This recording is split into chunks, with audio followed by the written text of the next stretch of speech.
Alex, what am I cooking? It's funny you should ask. I have a combination of potatoes. This is my steamer, so we've got the old gas cooked camping stove, stick a pan of water, steamer, and then we've got some potatoes in there. Got some broccoli,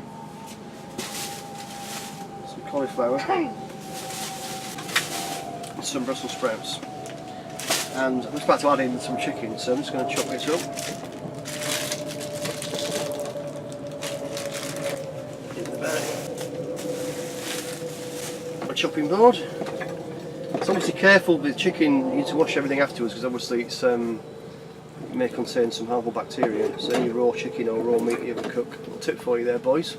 Make sure you wash everything that's touched it, because otherwise you'll be getting nasty horrible stump bugs and things. Just put this in the steamer.